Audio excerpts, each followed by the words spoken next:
This is the SuperCoach NRL official podcast. Team List Tuesday with Tom Sangster and Rob Sutherland. Hello, SuperCoach. I think we're ready to rock. The pre-game routine really threw us there. We do have... Sorry, you go. No. I mean, I was. If you could do it again for the cameras, because Tommy's pre-show routine before the live show is it basically looks like one of those what's called the synchronised swimmers. All he needs is a nose clip. He's doing these weird arm things. And anyway, right. Welcome to the show. It is the pre-round lockout. No, live teams. Round 10. Come on, Thomas. Getting the blood flowing before the show because I'm pumped because it's going to be a huge show. In the next sort of 30 minutes or so, we're going to have some big news. I am hanging to know if Blaise Talangi is named to replace Clint Gutherson at the fullback position for the Eels.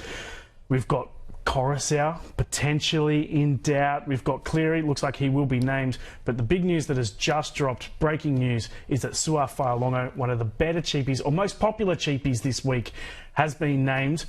Is he on your radar? He's on my radar, yeah. But you don't have to get him this week because this will be his second game of the season. So wait. That said, a lot of people piling into Armstrong, the Knights fullback, and I do think Fa'alongo is a better buy than Armstrong. I think he's got a shorter lifespan in that Ponga's out for longer, therefore Armstrong's going to get more minutes. But Fa'alongo, just like, he's an excitement machine. Like, he's going to score big if he gets minutes. I think they're in sort of different categories as well because you've got Fa'alongo coming in as the replacement for Pappenhausen, by the way, at fullback, not on the wing or on the bench where he's played all his football before in first grade. I've got them in different categories because Fa'alongo is a guy that you can probably include in your 17s each week and could be... maybe not a long-term guy, but certainly while Pappenhausen is out, you would play him in your 17, whereas David Armstrong is purely a cash grab. Hopefully he can make 150k or so, and then you sell him straight after round 13, the first buy. Yeah, look, to me, trades, I don't really want to be burning trades. Like, my value's at 14.5 million at the moment, my team value. It's not where I want to finish. But it's getting into that area. I was just thinking before we came on, I was looking at my team. My centres were absolute garbage like 6 weeks ago, and now I've got like 4 legit keepers at centres. And that's how quickly it can turn around. There comes a point, I mean, you don't need every cash cow.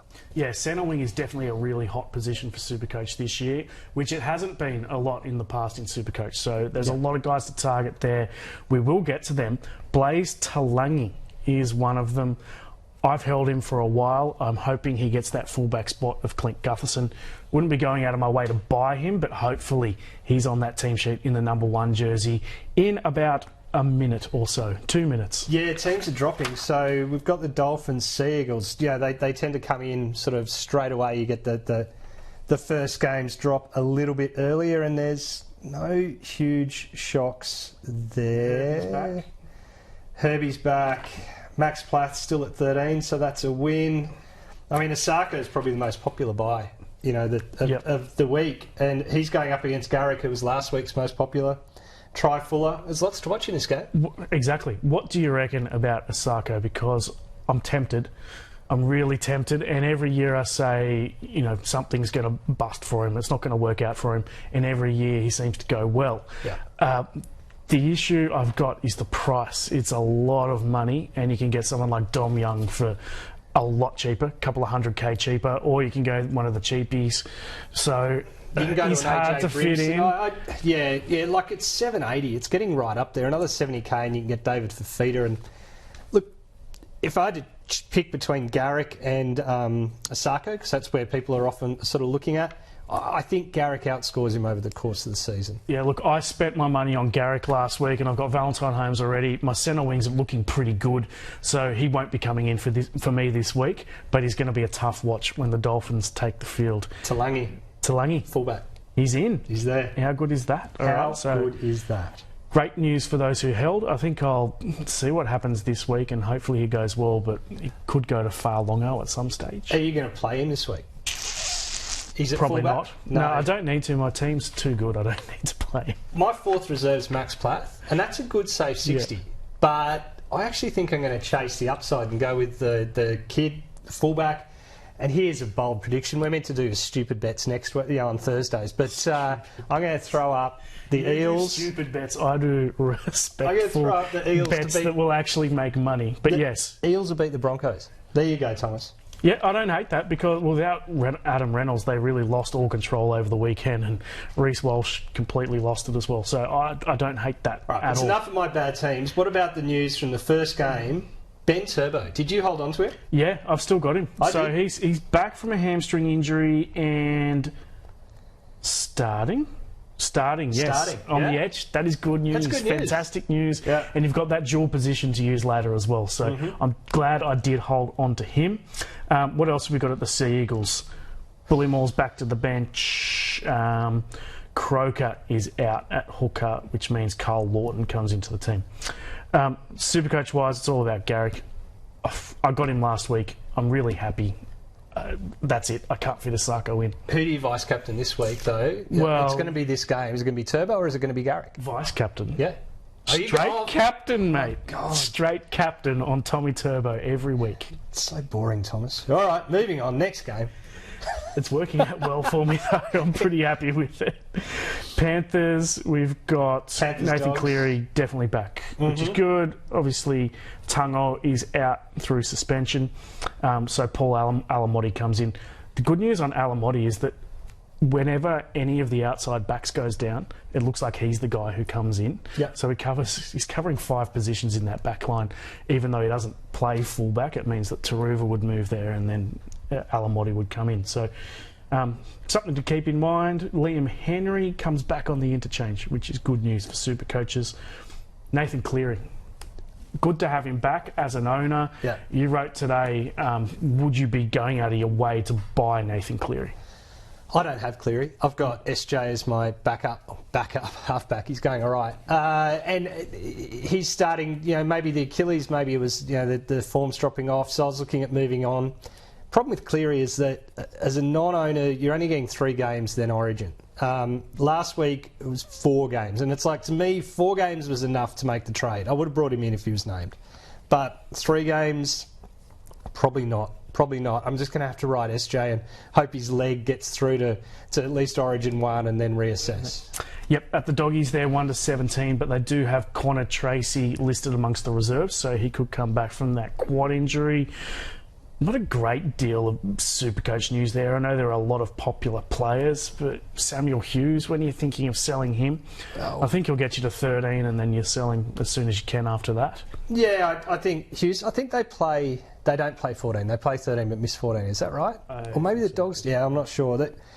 That's roughly where I'll hold him to. It's just an extra number. I've got Curran and I had Max King. I think I'm going to sell Max King, which is silly, right, to sell a buy guy. But you can't have them all. And I think Curran, as they're getting closer to full strength, I think I only want to have 1 starting Bulldogs prop, not 2. And I think Curran's the one to have. Yep. As you mentioned at the Eels, Blaze Talangi is there, which is big news.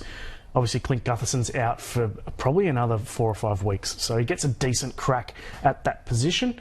They got Bryce Cartwright back as well. But starting on the bench with Ryan Madison starting. So, Right. yeah, that's in. That might swap. They've been known to play some silly buggers with us there. Maddo's at lock, which means... Hopgood at lock. Hopgood. Yeah. I've got... Yeah, Hopgood at lock. Yeah.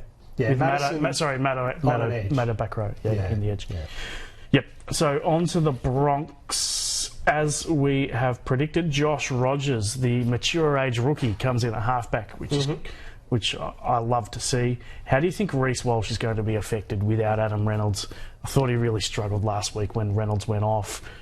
They need control in this team, and Reece Walsh is not that guy, is he? Yeah, he sort of is that extemporaneous player off the back of Adam Reynolds' control. Nice. I suppose you could argue that what he loses in Reynolds both kicking him into a position for attack and controlling the attack and then letting him go is that he will be goal kicking. So that adds 10 to 12 points, I would say, on average to his score, and he'll lose a bit with the attack. As someone who bought him a couple of weeks ago and has been less than highly impressed, I'm hoping he has a cracker. The other news there is that Jack Gajewski, who has joined the club very recently, is onto the bench straight away. And Just to keep people in, like at the moment, we had Goz was still down as a Cowboy, but that will be fixed very soon. That will get fixed tomorrow morning. Yep. So, West Tigers, do you reckon Coruscant's there? Yeah, I'm pretty sure. I'm just looking and seeing him there. Yeah, is there. Yeah. I still think he is a sell, to be honest. He's averaging 48 over the last 5 games, plus you throw in the back injury as well, plus you've got Origin coming up, and look, I don't know if he will play Origin, but it's something to consider. I think he's a sell no matter what. I say he's not, Thomas. I enjoy this when we disagree. Yep. I've looked at him. He's in my team. I've thought of selling him, but every time I do think of selling him, I come back to a couple of things. One, he's still averaging over 60.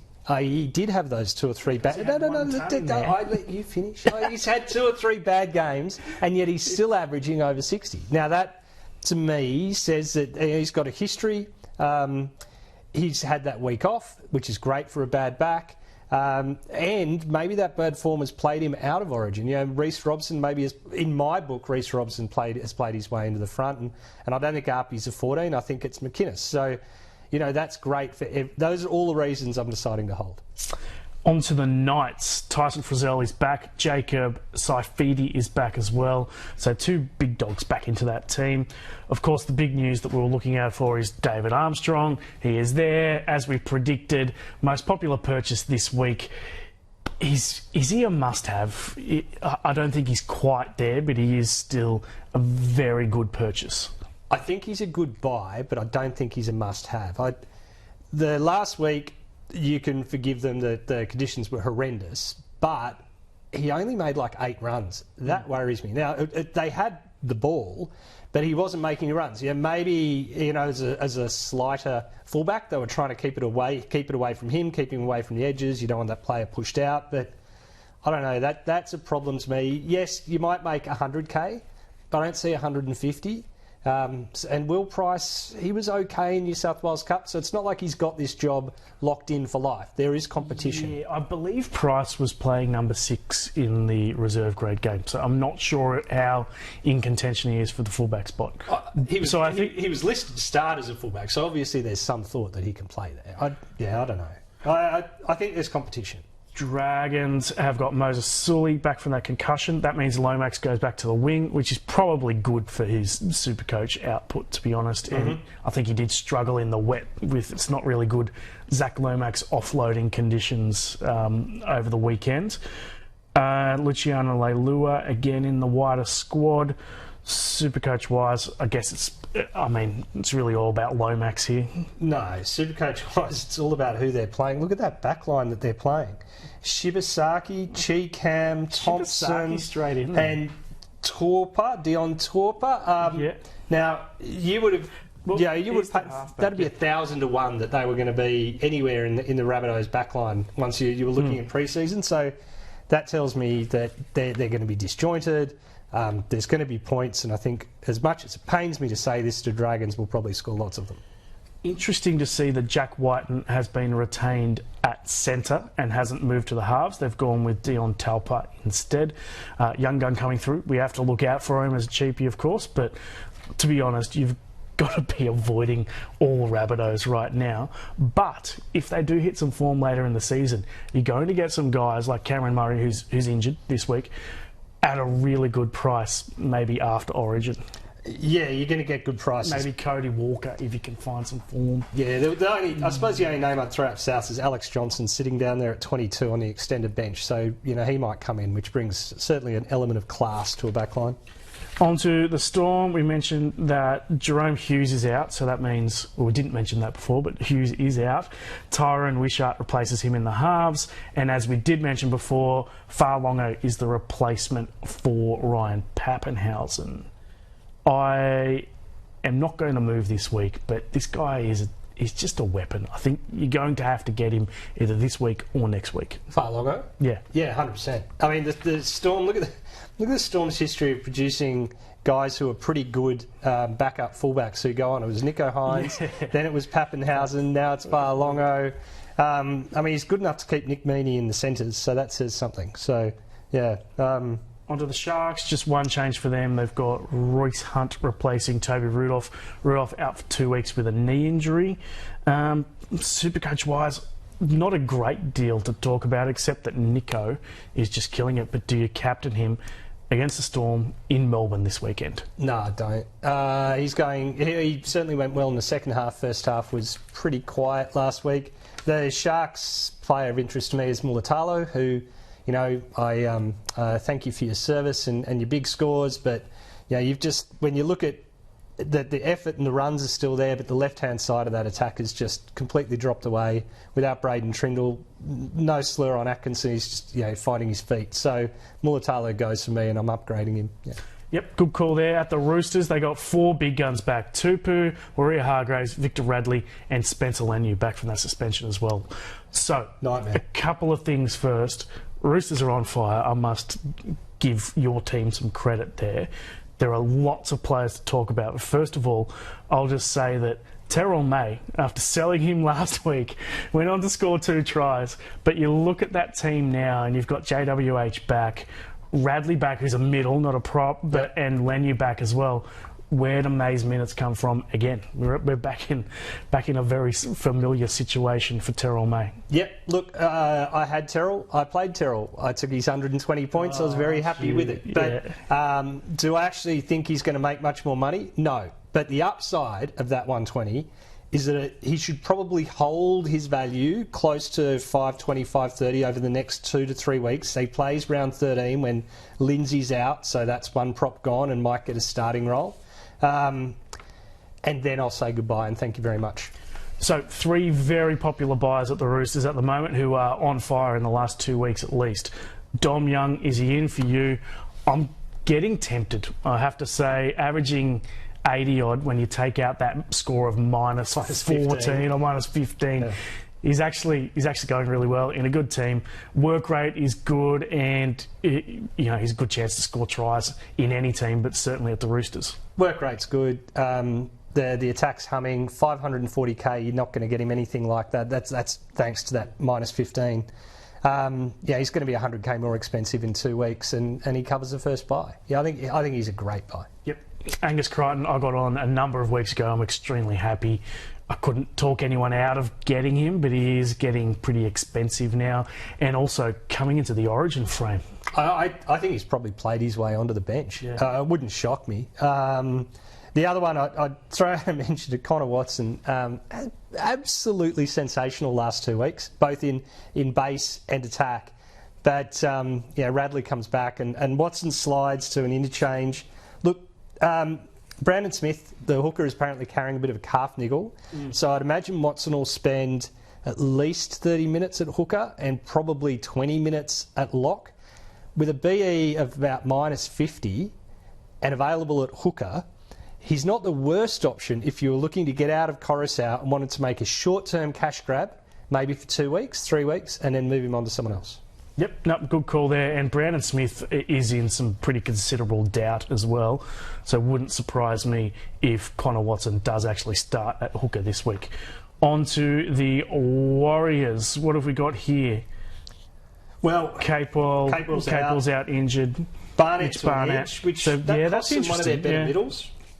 Bunty, who is back with the big hair, and I think Bunty plays best when the bigger Bunty's hair, the bigger Bunty's runs. Yeah, it's true, you do notice him more. But Sean Johnson named as well, despite that Achilles injury, which is good news for Rob Sutherland and all other owners. Yeah, thank you very much, Sean. Keep working. The big question I want to put to you now, Roger Tuivasa-Sheck.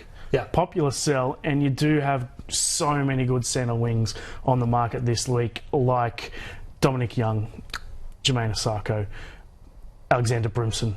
There's a couple of others as well. Would you be selling Roger Tuivasa-Sheck this week?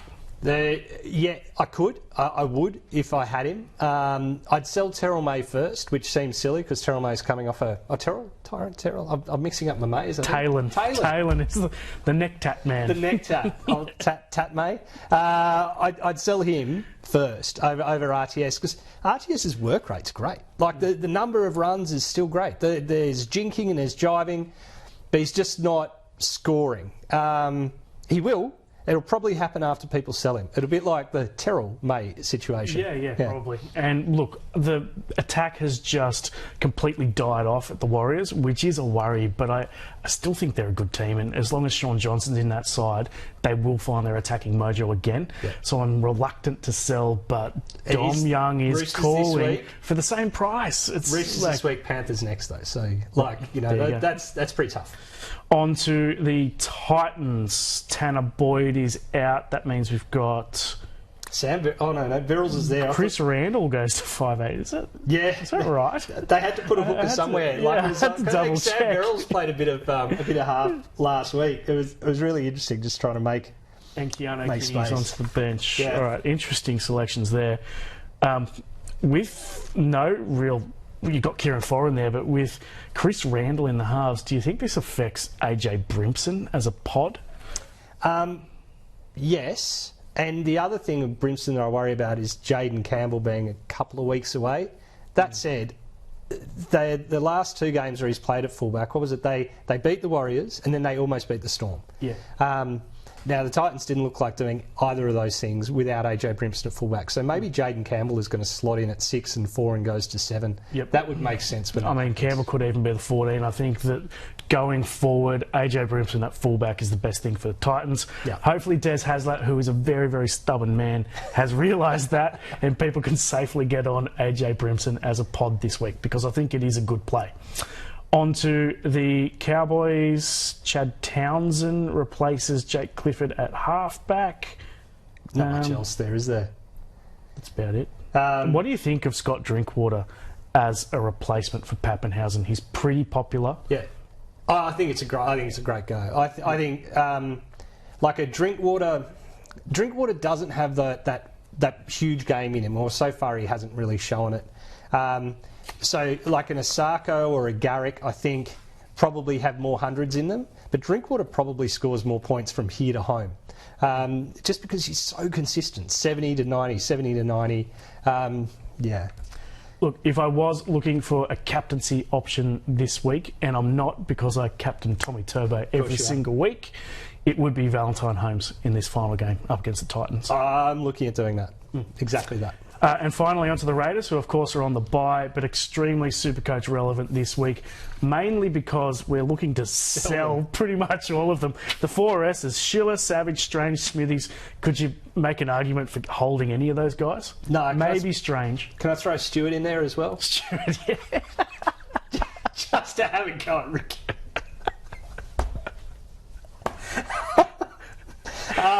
Look, we had to get it in there. I had to get it in there. If I'm going to hold one of them, it's probably Savage. He's got that upside to him, and he'll play in the bye. But honestly, no, you could sell them all. The other guy on the radar there coming up for next week is Kyo Weeks. Yeah. So with Galvin looking like he's about to peak, you could go Galvin to Kyo Weeks next week. The positioning is awkward, 5'8" fullback. I don't want to fiddle around with cheapies too much in those positions.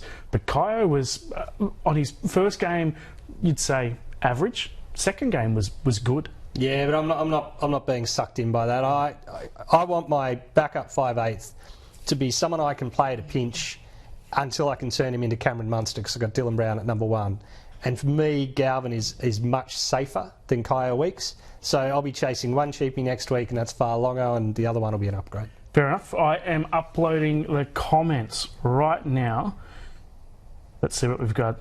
Hold SJ or move to Cleary this week. What do you reckon? Well, it's the exact move I looked at. I just don't think we're getting enough games out of Cleary before Origin to make that trade worthwhile. Shane Davis is saying, is it too late to bring Fafita in? I got him in a few weeks ago. I think he's one of these guys that you can hold. Look, he more than likely plays Origin, but I still think I will hold him during the bye period anyway. I wouldn't talk anyone out of Fafita. I think he's only at 7 or 8%. Yeah, it's just a crazy, crazy ownership for a guy who is leading that position. I know the price is out there, like at $8.60 now. I'm getting a little bit worried, but his base is 50, and then he does all that Fafita stuff around it for another 35. I don't understand why, if you've got Fafita, you are not vice captaining Turbo and bloody captaining Fafita. Here we go. You're laughing. I didn't even. It's not good. I didn't even listen to what you said because a comment has come in about you. Rob, it's a good one for you. Has Rob been working out, or is it the stripes creating an optical illusion? It's two things, I believe. Yeah. It's the checks. It's also the haircut from Sam at Man Made in Surrey Hills, which is a great way for me to segue into this. I just wanted to give a shout out to Sam's cousin Hassan, who apparently is a head-to-head SuperCoach legend. The ATO isn't aware of this, but Hassan pulls in thousands every year doing it. Luckily, no one at the ATO is watching our show. I'm sure there are, actually. Jack Gaddy, Young or Isako? I've got that issue as well. I just can't create the money for Isako, so it's going to be Dominic Young for me. I think Dom Young as a value proposition is too good to ignore. And that is it for our team's podcast, round 10. Solid show. We stuffed up the start again, but one day we'll get that right. Nah, let's keep going. I think it's endearing. We'll catch you for the Thursday show. See you then.